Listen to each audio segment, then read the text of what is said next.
The heavens are telling the glory of God, and the firmament proclaims his handiwork. Day to day pours forth speech, and night to night declares knowledge. There is no speech, nor are there words. Their voice is not heard. Yet their voice goes out through all the earth, and their words to the end of the world. In the heavens he has set a tent for the sun, which comes out like a bridegroom from his wedding canopy, and like a strong man runs its course with joy. Its rising is from the end of the heavens, and its circuit to the end of them, and nothing is hid from its heat. The law of the Lord is perfect, reviving the soul. The decrees of the Lord are sure, making wise the simple. The precepts of the Lord are right, rejoicing the heart. The commandment of the Lord is clear, enlightening the eyes. The fear of the Lord is pure, enduring forever. The ordinances of the Lord are true and righteous altogether. More to be desired are they than gold, even much fine gold. Sweeter also than honey and drippings of the honeycomb. More by them is your servant warned. Moreover, by them is your servant warned. In keeping them, there is great reward. But who can detect their errors? Clear me from hidden faults. Keep back your servant also from the insolent. Do not let them have dominion over me. Then I shall be blameless and innocent of great transgression. Let the words of my mouth and the meditation of my heart be acceptable to you, O Lord, my rock and my redeemer. 1 Corinthians 1:18-25. For the message about the cross is foolishness to those who are perishing, but to us who are being saved, it is the power of God. For it is written, I will destroy the wisdom of the wise, and the discernment of the discerning I will thwart. Where is the one who is wise? Where is the scribe? Where is the debater of this age? Has not God made foolish the wisdom of the world? For since in the wisdom of God, the world did not know God through wisdom, God decided, through the foolishness of our proclamation, to save those who believe. For Jews demand signs and Greeks desire wisdom, but we proclaim Christ crucified, a stumbling block to the Jews and foolishness to Gentiles. But to those who are the called, both Jews and Greeks, Christ the power of God and the wisdom of God. For God's foolishness is wiser than human wisdom, and God's weakness is stronger than human strength.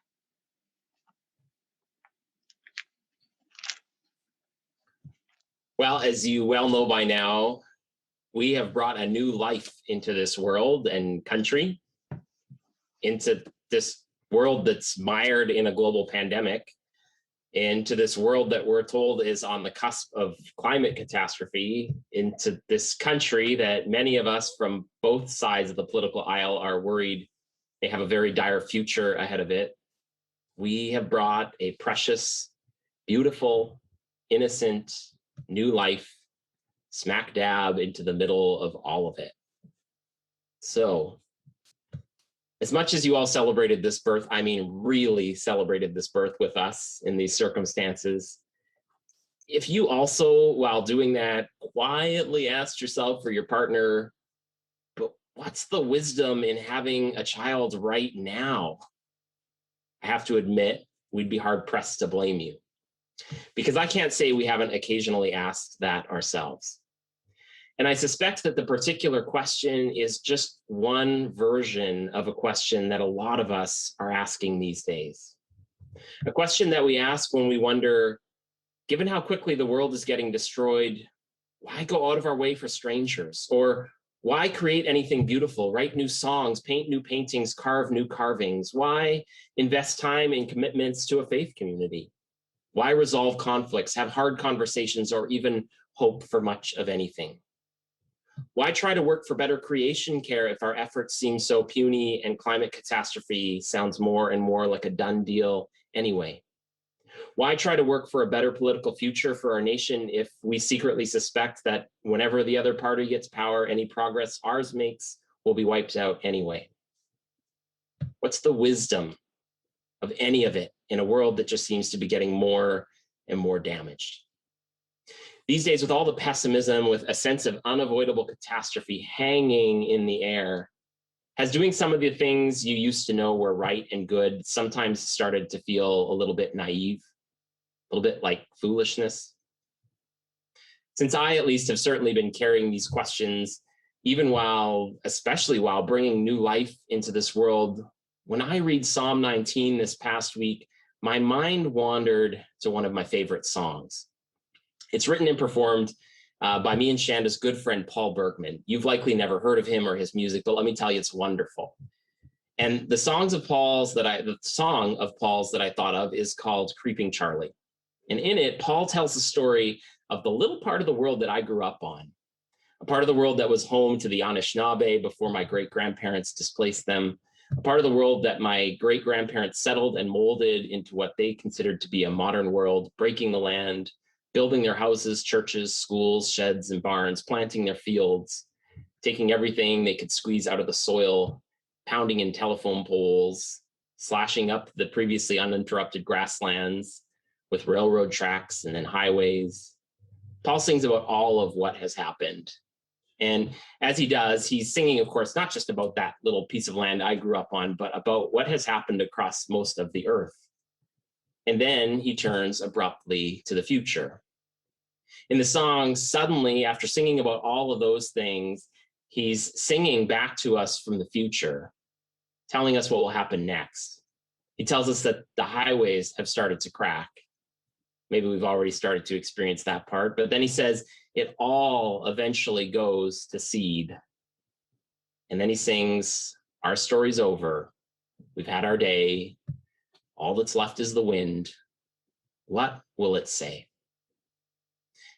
In fact, I can't help but let you hear Paul's hypnotic song for yourself. So here it is. I'm going to play it for you, but just a small warning. It's a video. And before I show it, consistent with the song's focus on human mortality, there are some pictures of deceased folks, even a small child at one point in coffins. So if that's more than you want to see this morning, you maybe want to, after the first couple minutes of the song, just close your eyes and listen. It'll still be wonderful. But here it is. And yes, as far as I can tell, these are all old photos to go with the song of Mennonites, of my ancestors in this little corner of the world where I grew up. Just give me a minute as I bring that song up.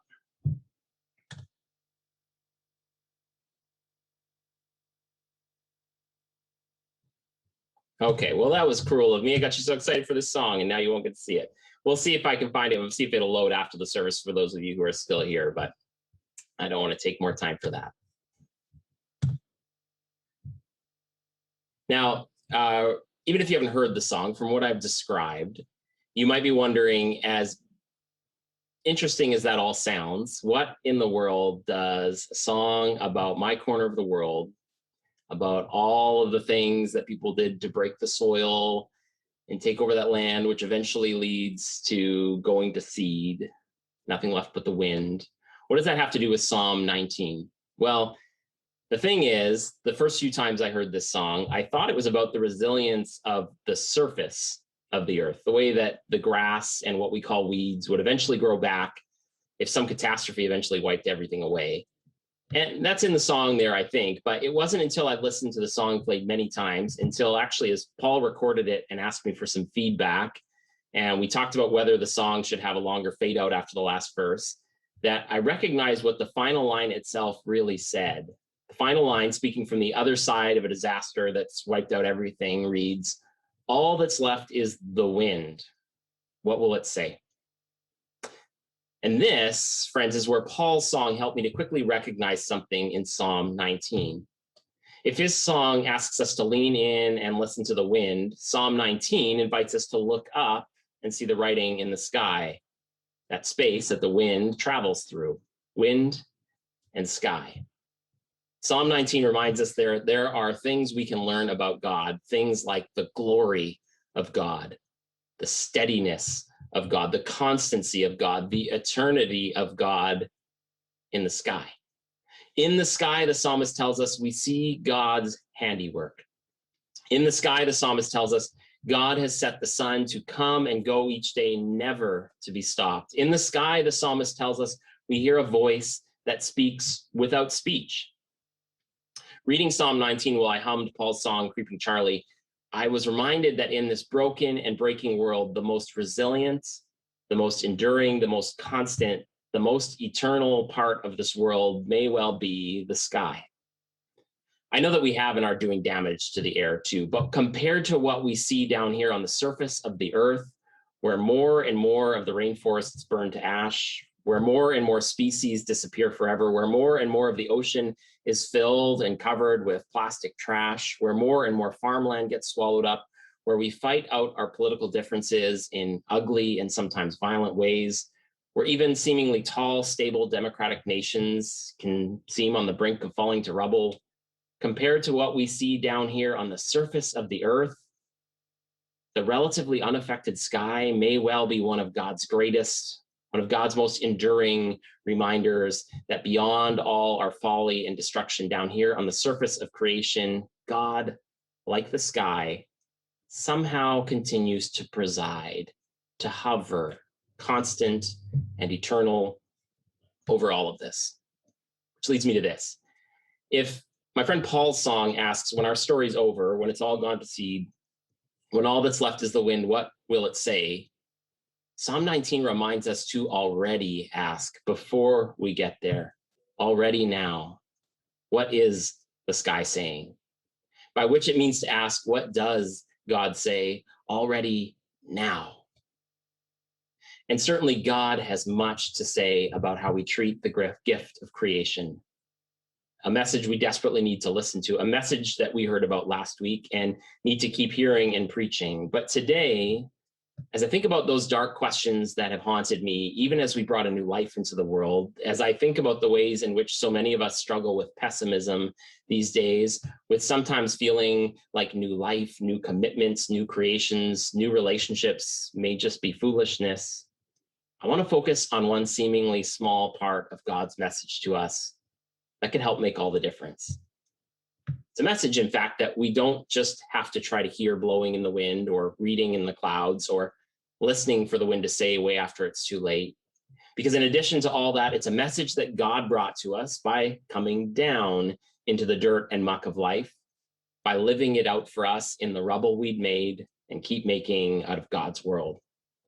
And that message is this.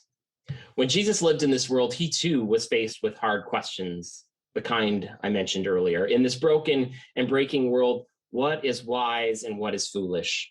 Would it be wise or foolish to live with kindness for everyone, even when practicing that kindness with the most vulnerable would get him into trouble with the authorities? Would it be wise or foolish to create something new, a new kingdom, even if those authorities would want to kill him because of it? Would it be wise or foolish to invite others to commit their lives to him, to become part of his beloved community, even if that would make the authorities want to kill them? Would it be wise or foolish to offer us new life and reconciliation, even if we would ruin it after his death? Would it be wise to do all of this, to clean this world up, to introduce us to a new future, even if we would immediately reject and destroy and continue to reject and destroy so much of the gift we'd been given?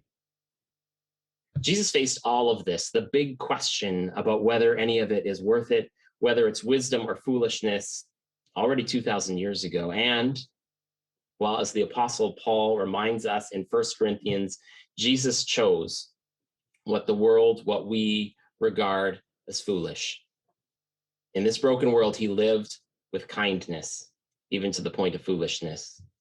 He created something new, even to the point of foolishness. He invited others to join him, even to the point of foolishness. He brought new life into the world and made sacrifices in the service of reconciliation, even to the point of apparent foolishness.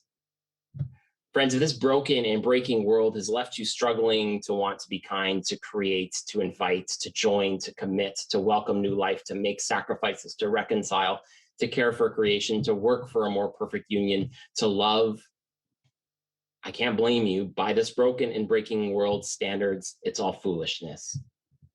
But the message from the one who is constant is this. If we believe that Jesus was the Word of God, that he lived and died and rose again, then welcoming new life, then living with kindness, then creating new beauty, then committing to God and one another, then doing the hard work to try to care for creation, then making friendships and reconciling old ones. It's just not any old foolishness. It's the message whispered in the sky, in the wind, the calling proclaimed across the sky. It's the foolishness of the one who is our source of life, Jesus Christ, who became for us righteousness and sanctification and redemption through that foolishness, which means that it is only in our foolish insistence in continuing to do what is good and right that we find true wisdom, the wisdom that can redeem and reconcile and participate in bringing new life again into this broken and breaking world. You know, this past week, my mom sent her kids another package. It's been well over a year since she's been able to visit them. I don't even know how many months it will be until she can hold her new granddaughter. I suspect that some in her shoes might have understandably been filled with too much grief over it all to keep doing what she's doing, to keep sending her love our way in the ways that she can. Some might have thrown their hands up by now and decided that trying to do anything to stay connected to their grandchildren right now is just foolish. But not my mother. She sent the kids yet another care package, full once again of perfectly chosen gifts that somehow across all this distance show that she's continued to notice how my kids have changed, how their interests and capabilities have grown since she saw them last. And in this package this time was a book for my kids that in its own way said so much of what I feel coming to me through scripture today, what I hear scripture saying to all of us today. And so to close, I've asked my mom to read it to all of us. And thankfully, I don't think I need to load her, so this will work. In this broken and breaking world, is it foolishness to expect that a children's book can make a difference? Yeah, probably. But thanks to the life and testament of Jesus Christ, that's exactly why we're going to read it. When my mom's done reading, 2 questions will appear on the screen. Please take some time to begin answering those questions for yourself. In the silence that'll follow, you might even want to write them down to return to throughout the week. A Child's Garden, a story of hope. The boy sought after a night of rain, a speck of green in the rubble, peeping up towards the sunlight. He moved some broken bricks so that nothing would fall and crush the tiny plant. He didn't know what sort of plant it was, a flower or a weed. He just knew it would struggle to survive. The boy searched around and found an old can which held a little rainwater. He brought it to the plant. "Drink up," he whispered, "drink up." The sun was climbing in the sky, and the boy gave the plant shade with some old sacking and wire. The boy's world was a place of ruin and rubble, ringed by a fence of barbed wire. In the hot, dry summer, the air was thick with dust. Faraway hills shimmered in the haze. The boy knew that cool streams flowed in those hills. He used to go there with his father, but now the hills were on the wrong side of the wire.